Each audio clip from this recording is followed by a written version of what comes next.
To idan kina so ki ga cewa kin dawo da martabar nononki ya ciko kuma ya tsaya, ma'ana ya miƙe ya dawo yadda yake, ga wata hanya da na kawo muku a yau wacce za ta taimake ku domin ganin kun gyara nononku.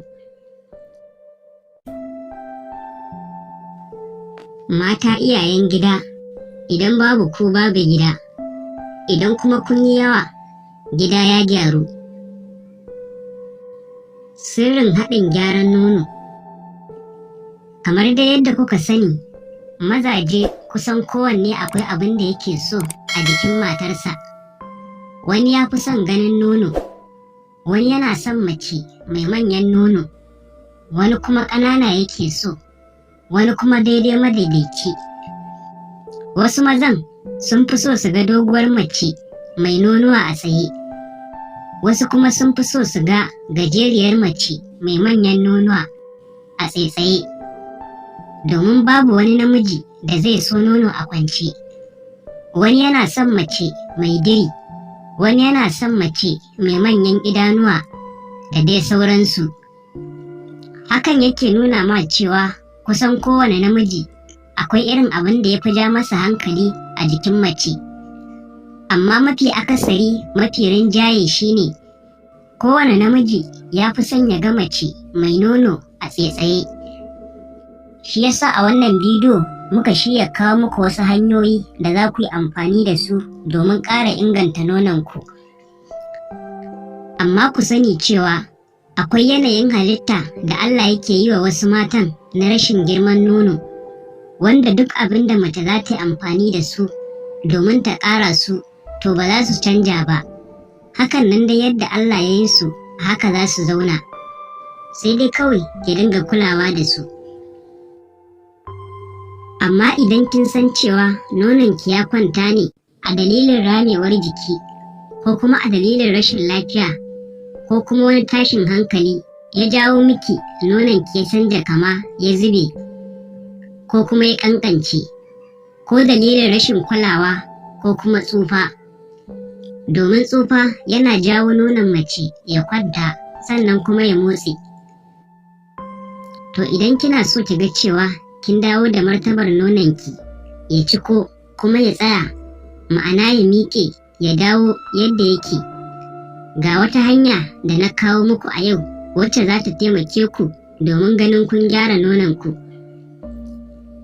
Hanya ta farko, ki samu dankalin turawa daidai iya yadda za ki iya ci, sai ki fereye ki ringa dafa shi kina dama shi kamar fura, kina haɗawa da nono ko kuma madarar shanu kina sha.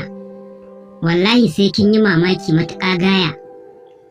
In dai hif ne, ma'ana in dai girman nono kike so da tsayuwarsu, to wallahi za ki mamaki matuƙa da gaske. Za ki ga yadda nononki za su ɗago su yi kyau. Kai, ko da kina da rama ne, idan kina shan wannan haɗin za ki ga kin yi ƙiba kin yi kuzari.